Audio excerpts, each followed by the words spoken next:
3, 2, 1.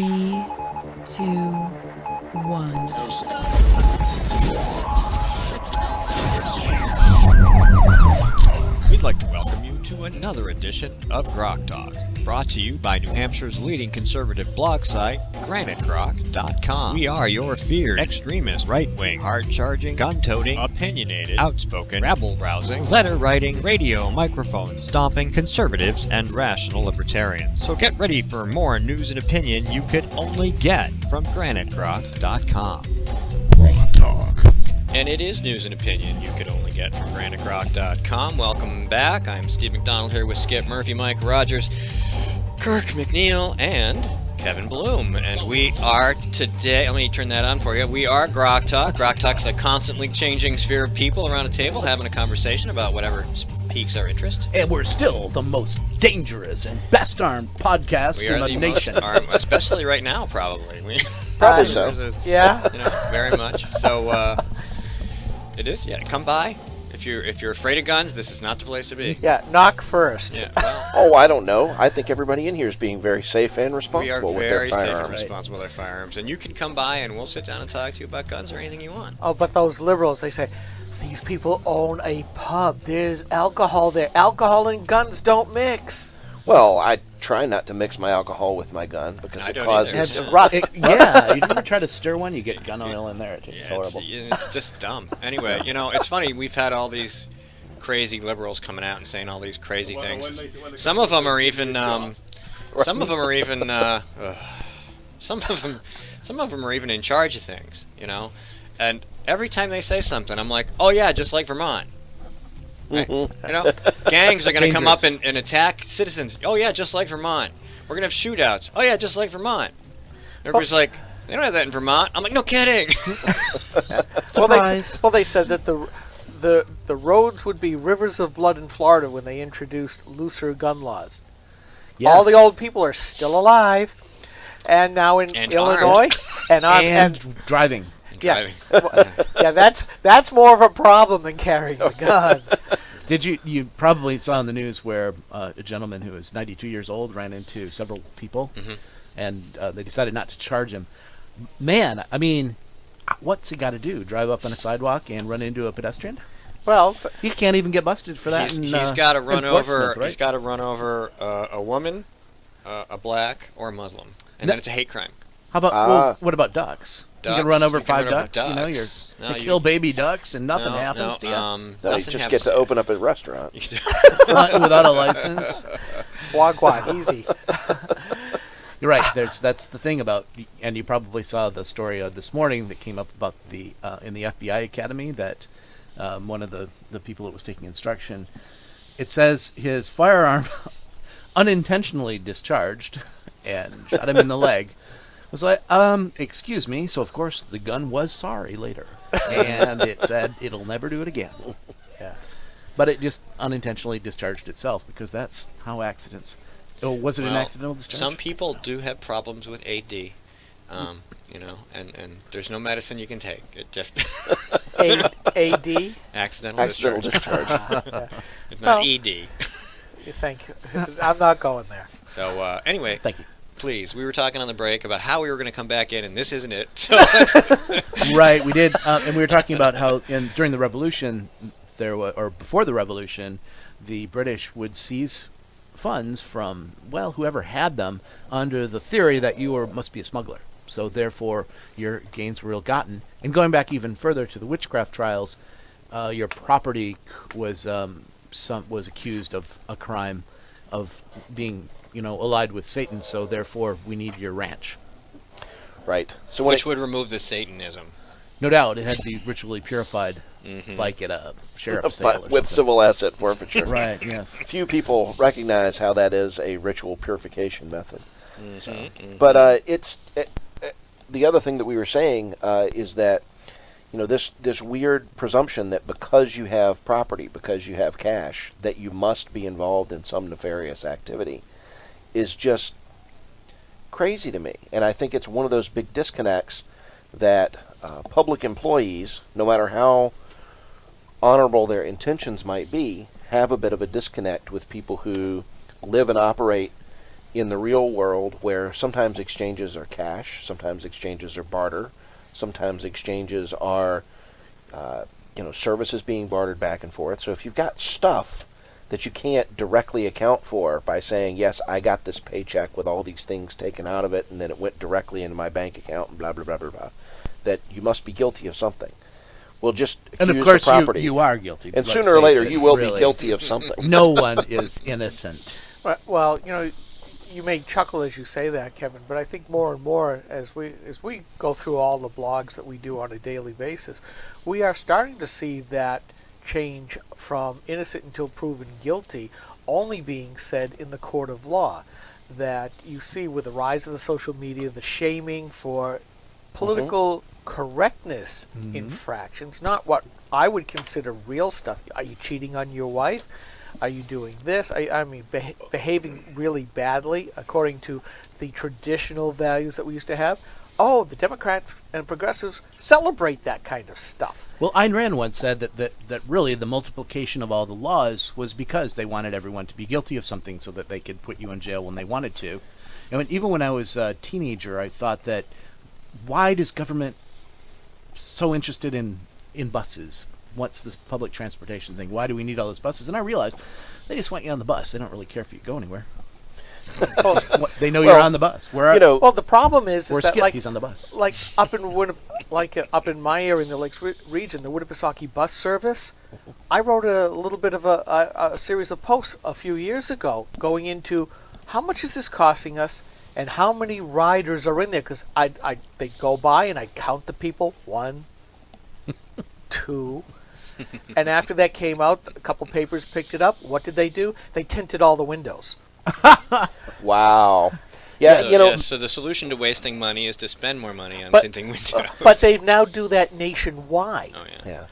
That's a really good point. And actually, I want, if I could, just segue into yet another tangent that's very related to everything you're talking about. We're ADD bloggers. We do it all the time. Okay, here's a big problem. We have a really massive problem in documentation right now. This has come up, and I was talking to some of our reps this morning about it, and I said, what happened with the poker bill? And what happened with this bill? What happened that when we look on the docket online, and it says the bill was exec on the 18th. Well, what happened? What was the vote? And then I contacted a member of the committee and said, so what happened with the exec? And he says, I don't think it happened yet. So that people on the committees don't know the events that we had with Jim Spillane's bill. Poker bill was a great example. It came out in 2 different calendars, and it was scheduled on 2 different days. The most recent one that said it was a Friday. The one before that said it was a Thursday. The House sent out 2 emails, one of which said it was canceled, and the other one said, no, it isn't canceled. So the opposition showed up on Thursday and spoke against the bill, and we found out about it afterwards. And the sponsor wasn't notified either. We had somebody in there, and they said, well, we came in at the time it was supposed to be there on Friday. And they said, well, we heard it once. We're not going to hear it again. Yeah, and I'm sure that you could blame a little bit of this on the weather, except that I'm pretty sure that if you ran for office here, you do realize that you live in New Hampshire, and that occasionally it's going to snow. So, of course, Jim was thinking, oh, they're after me. They're on to me. They know I'm a conservative, and they're going to go get me, which is probably true. But on the other hand, it's happened to everybody else. And I was talking to people that work in the education department. They say it's constant. The docket's always wrong. It's not updated. They don't update the records to let you know when executive sessions are going to be or what the progress of the bills is. Is this a long-term problem, or is this new? This is new. This is brand new. This is all under the reign of Jasper. Well, last session... and I know there's been a little change, in the House clerks, but he was there for many years. Right. He's not inexperienced in that office. He's just inexperienced in that position. But I would hesitate to lay that at his doorstep. But they're saying that some of the reps are saying it's the committees, that the leaders of the committees not getting the information out to the system. So I do not know whether that's true or not. So we need somebody in the clerk's office to cough up some answers, some anonymous tips of some sort. Right. Let's work on that one. Hello, New Hampshire House Clerk's Office. My email is steve@graniterock.com. Okay. So that was a fun one. We're also interested in industrial hemp. Hemp, of course. We like to talk about industrial hemp because it comes up every year. Yeah, it seems since 1990. Well, that was funny. In committee, Representative Robertson's got up, and he's on the committee, and so he said, well, I just want to, talk about this, and gets behind the counter. He said, I introduced this bill 20 years ago. And he said, it's about time. I keep hearing about it every session, which it sounds like it's going to go. The feds have already said, well, all right, you can do it. In the last farm bill, they basically said, said if the it's state okay. says it's okay to grow hemp, then it's okay to grow hemp. But the state has to say it's okay first. And as we've talked about before, where this isn't the smoking hemp, this is Right. hempcrete, this is rope, this is lots of uses for this industrial material. Concrete. It's not a drug. Feed for dairy cows, Right, which I is mean- 31% of our agricultural product Yeah, here in so New I Hampshire. mean, this is a perfect. This isn't reefer madness. It's hempcrete. It's hempcrete. That's right. We want it's some. rope.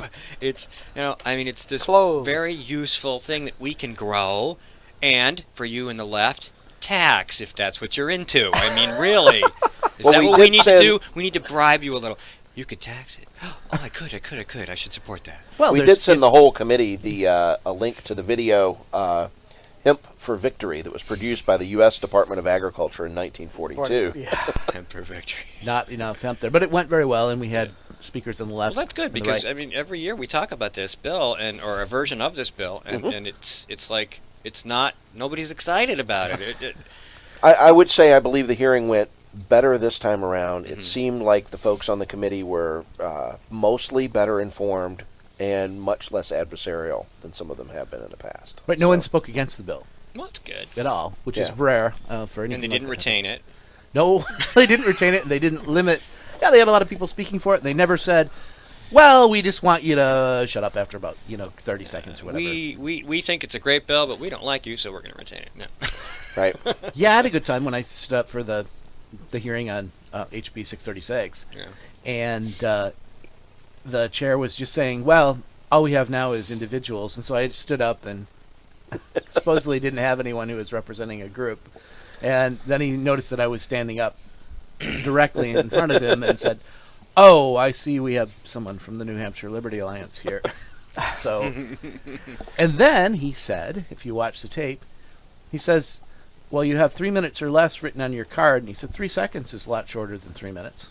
I said, yeah, it is. Yeah. Wow. I said, wouldn't that be nice, huh? So you just is that civil asset forfeiture? You seized my 3 minutes. That was kind of like, yeah, I don't think this is going to work. So I kept it short and just said, basically the police say the same thing as they did. First they started out with heroin. And then they go directly from that to, we never do this, and if you make us stop, it will cost us a lot of money. That's the thing that made me laugh when I read your email. Oh, yeah. They don't do it, but if you don't let them do it, they'll lose a lot of money. And they said that. They Right. How? There's usually about 15 to 20 minutes of other stuff that separates those two statements. Right. But every single time, someone representing, I'm just going to go with the police. Sometimes it's the Department of Somebody in Justice. law Sometimes enforcement. it's right. Somebody in law enforcement. Somebody in law enforcement will say those two things, bookending their entire testimony. And is it in the sort of the way it's, well, that money we get from that money, heck, I couldn't wash my dog with that much money. I wouldn't even stop and pick it up if I saw it on the pavement. We can't be bothered with these little tiny amounts of money, and that's all we ever see. But don't take it away, please, Don't take it away. That's how we... because it's our money now. So you thought it was your money, but now it isn't. Well, actually, that brings up the important point, is that are we getting to that tipping point, especially with progressives? Well, with progressives, we're there well past the tipping point. Whose money is it? Really? Right. And we're seeing, have things changed since the Revolutionary War times? The Brits were saying, hey, you must have done something wrong. It's our money. We're the government. That And now brings we up say- another bill, though, and I think this is a perfect segue, right? They do keep acting like it's their money. And I suppose they did print it at some point in time, so maybe that's where the argument comes from, which brings up the Bitcoin bill, which is a great little segue as far as alternative currencies and being able to pay your taxes, your fines, or your contractors in things like silver and gold and bitcoins. And as the opposed opposition is saying blood's going to run in the streets. They are. Really will. They're like, man, if you make it so that we can't track the money, then people will just start killing each other for the money. That makes a lot of sense. And since you can't track it, you won't even know if that's why they killed him. Oh my goodness! Right. What could be worse than that? Oh, For us not to know That's where all horrible. the money is That's at any horrible. given time. We're going to take 60 seconds. We'll come back. This is the Coalition of New Hampshire Taxpayers. We're located at 8 North Main in Concord, New Hampshire. This is the repository for all things conservative and municipal. So if you have a problem in your town, your school, your budget committee, the right to know law, and now at the top of our list is voter fraud. You have a tip for us, some information for us, you want to join or help us out, cnht.org.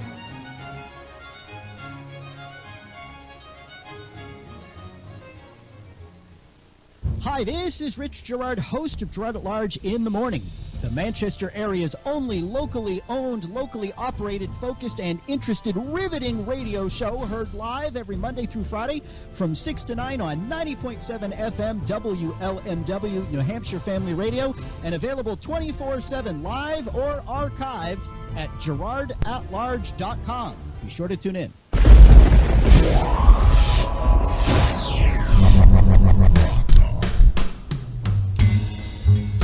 Singing the asset forfeiture blues. Well, no, in the market basket police parking lot. The police are doing the happy dance, the happy chair. Yeah, I got to change wait, the happy happy dance? chair dance. Yes. Da, da, da, da, da, da, da, da. We got your money. Okay, so enough of that. But that's more fun. Yeah, well, poker's fun. Poker. You want to talk about poker? Poker is fun. Yes. It's true. And We that touched was- on it briefly. Yeah, Jim explains, well, it's real simple, Bill. It just says that poker will shall be defined as a game of skill with respect to RSA 647-2. And anybody who plays poker will tell you that they want to play with people who have no skill. So that tells you right there. And we're back to civil advert. Right.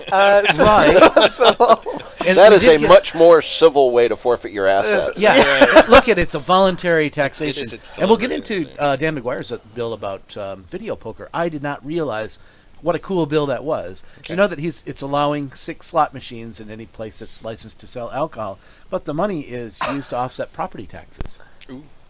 It's okay. Ooh. All right. Granted, it's now What it's a way to voluntary get somebody taxation. else to pay your property tax. Massachusetts, yeah. Right. Maine and Vermont will pay all of our property taxes. That just seems fair. Yeah. See, my only problem with that stuff is that if somebody spends all the rent money or the mortgage money and all that other stuff, bad decisions have bad consequences. We all are going to be on the hook for paying the social cost of that, and that's where definitely. if somebody wants to throw money at it, let them do it. But the problem is, then some poor, good-hearted sap is going to say, "Oh, then we have to take care of their family." No, because they're just going to go do it again. No, it's going to be worse than that. They're going to say now you have a social obligation to go gamble your paycheck, so that we can take it all and then give it back to you in smaller Actually, amounts. we already do that. It's called Yeah. FICA. Yes, indeed, and we're going to spend all the money on hookers and blows. So too bad No, wait, for you. that's the Secret Service. That's Oh, the, right. no, that's Well, the EBT cards. Well, the those are Secret the ones Ser- that got caught, Who man. gave EBT cards to the Secret And Service? the GSA, Government Services Indeed. Administration. So poker's cool, and this basically it's illegal to play a game at home. And somebody for money. tell Joe Biden we're talking about poker as in the game of Right. chance cards. Right. Yeah, and it's not polka, It's not polka. right? Got We are polka not going music to in there? polka, No polka. I but don't have any polka, sorry. we can have it would change things enormously, and we'd get essentially a California style thing where you have game room. People will start up card rooms around the state, and this is without a big $70 million casino. Will there be It just drinking will there because automatically- people with guns will show up and it'll Now, be a that's bloody a fun- mess. That's a fun thing because gambling is forbidden right now at any place that serves alcohol. But strangely enough, if you define poker as not gambling, then why not? And we did mention this to the committee. We said you can play euchre for money, you can play bridge for money, and you can play Magic the Gathering for money. But you can't play poker for money. Now, So- doesn't Maggie want to put Keno machines into bars? I'm down with that. I haven't I asked mean, her. I don't want. I don't know. I don't think it should be forced. It shouldn't be mandatory Keno machines. But Yeah, you know, this we're was all right with this that. is Governor Maggie, the Red. Yes, yes. Well, she can. I'd let her She's put a keen Keno on Keno. machine in. Right. Yeah. Sure, I Yeah. got no problem with that. Keno is definitely one of those games played by people who don't understand the odds. Yeah, It's kind don't of do like math. the New Hampshire lottery It's in an that idiot. respect. It's an idiot attraction. It's an income A tax tax on for people who people are bad at math. That's right. Yes. There you go. We did have for the poker bill. For voting. Yeah, Right. there a gentleman did show up to testify in favor of the poker bill, and who is a mathematics professor here in New Hampshire, and he explained it quite well. Did a very good job of laying it out for everybody, just how the math adds up and why this is definitely not a game of chance. And many of the committee members did say that, well, it may be a game of skill, but not the way I play it. So we invited them to a everybody poker game. spend At least they were we honest, played yeah. in school games too, and We're yes, going to take we've a had break nights. and we're going to play a few hands. Yeah. Everybody get Like your wallets that. out. Yeah. Do you guys ever bring cameras to these hearings? Bill Alleman actually does a great job. Yes, he does. And we do have to post. You sent me the video. link to the video, Yeah, Biker Bill, and I do have it. I just didn't get a chance to put it up. he's got a real cool old Harley too, He does. Yeah, I Yes. like Biker Bill. and All right, he so- does that free. By the way, he doesn't Oh, charge yeah. Oh, yeah. anything Oh, to do that. He's like a us. volunteer. Right. Yeah, exactly. He's a volunteer, and he goes in and he. Except he goes up to the takes- State House with a camera and records stuff. So. Yep. And boy, if you're WMUR and you get in front of him, you look out. You got just cut off the wrong guy. All right, we got about 5 minutes left. You want to talk about beer? Uh-huh. Okay, Yeah, let's talk about talk about beer. Congratulations, gentlemen. Thank you very much. Yes. Now you can tell them why I'm saying that. Well, Kevin has done tons of hard work over the years with Nano Brewery bills, and now it's time for him to profit from It's that. not Nana, it's Nano. Nano, yes. Brewery. Although that Sure. might be a good marketing spin if you got somebody's grandma to open a Nano brewery. Nana's Brewery. Nana's I like it. Nano brewery, a Nana. Nana pudding. Nana Nana. let's talk about beer. So We will. what's the name of your? It is called Area 23. Do you have a camera on me, please? And Oh, hold on. Oh, yeah. Hold on. Okay. we can Closer. shoot that. Closer. Closer. Closer. Let's get all of. How wide is the angle on that lens? Not much. No, well, It's basically your head. my head. Great. See, I don't like being videotaped. We're going to be that's good. tattooed with Area 23 on our heads. Sort of There a you go. marketing Yeah. tool. See, bad at math, half of Area 51. It was we explained that. We told him. They said, "How'd you come up with that number?" And we said, "Well, we added Area 51 to building 19 and a half, divided by pi, and rounded it up to the nearest whole prime number." And we're not good at math. It's either that or Bravo! 2 points. Yep.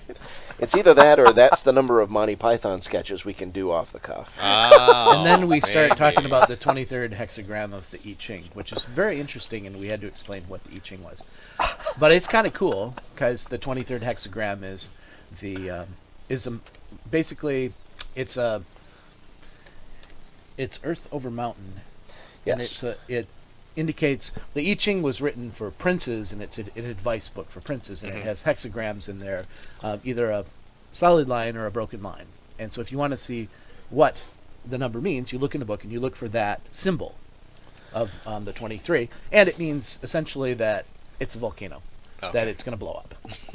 Right. So it has a good, nice connotation. And it says, in the I Ching, it says, and the worst sort of people, the existing order will be overthrown, and the worst sort of people are going to take over. Oh, that would be all of us. That's my interpretation of what it means. So I look at it as an optimistic kind of thing. So we're going to have a lot of different kinds of beer. We want to have 4. To quote Bill Murray, raining cats and dogs. No, cats and dogs living together. Exactly. Yeah, exactly. That's what's going to happen. Total chaos.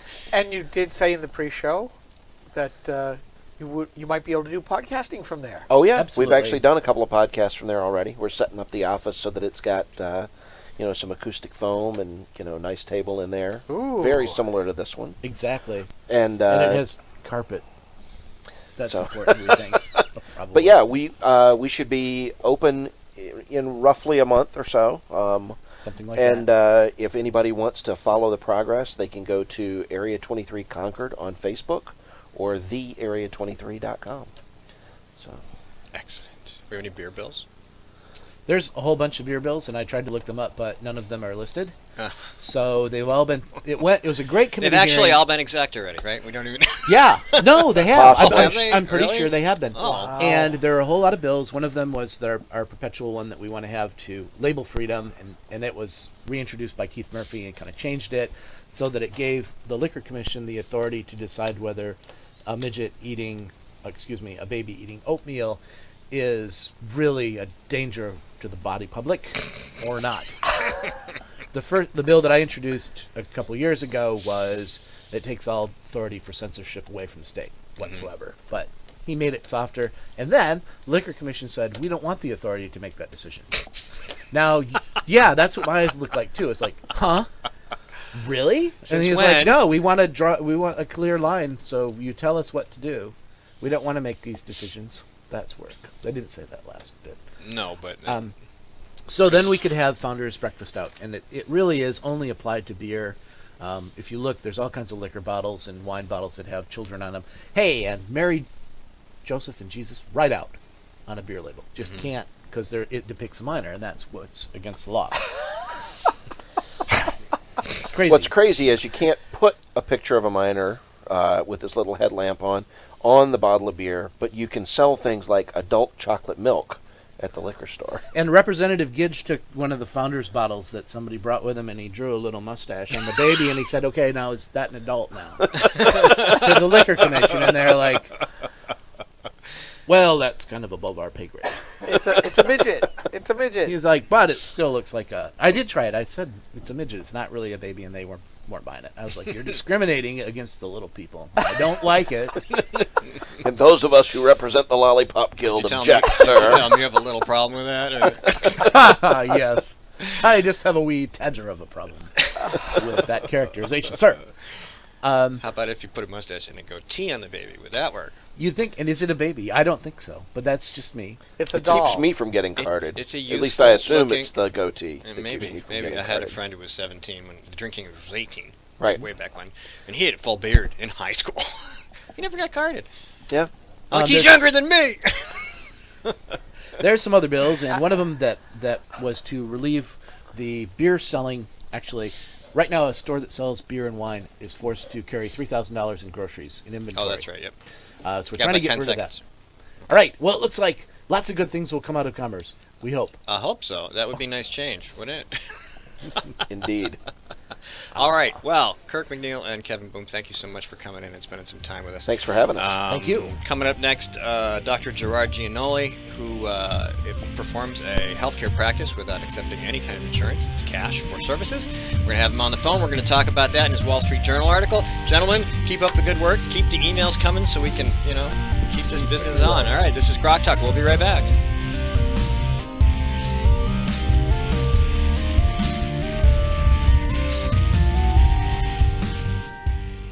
Senator Jeanne Shaheen said, if you like your current health plan, you can keep it. That's not true, Senator. 22,000 New Hampshire citizens have been kicked off their insurance plans. Hospitals in Rochester, Concord, and Portsmouth, they aren't allowed to provide care under the exchange. Senator, you were wrong in your comments. You should apologize for your misleading remarks. I'm calling Senator Shaheen at 750-3004 and telling her I want my doctor back. You should too. Paid for by SaberPac.org, not authorized by any candidate or candidate committee. We are struggling. Rising healthcare costs are part of the problem. Senator Jeanne Shaheen helped create this mess we're in. As a state senator, her bill chased 21 insurers out of our state. It reduced our choices, raised prices for New Hampshire families, and when Jeanne Shaheen supported Obamacare, it limited access to 10 of our 26 hospitals, reducing our choices again. Tell Jeanne Shaheen she's made healthcare worse. Few things are as important as finding the right doctor. And under Obamacare, that's harder than ever. Over a third of our hospitals no longer available. Our doctors no longer covered. Fewer choices, longer drives. No state has been harder hit than us. And even after watching it impact New Hampshire, Congresswoman Ann Custer still supports it. Call Ann Custer, tell her Obamacare isn't working for New Hampshire. This is a coalition of New Hampshire taxpayers. We're located at 8 North Main in Concord, New Hampshire. This is a repository for all things conservative and municipal. So if you have a problem in your town, your school, your budget committee, the right to know law, and now at the top of our list is voter fraud. If you have a tip for us, some information for us, you want to join or help us out, cnht.org.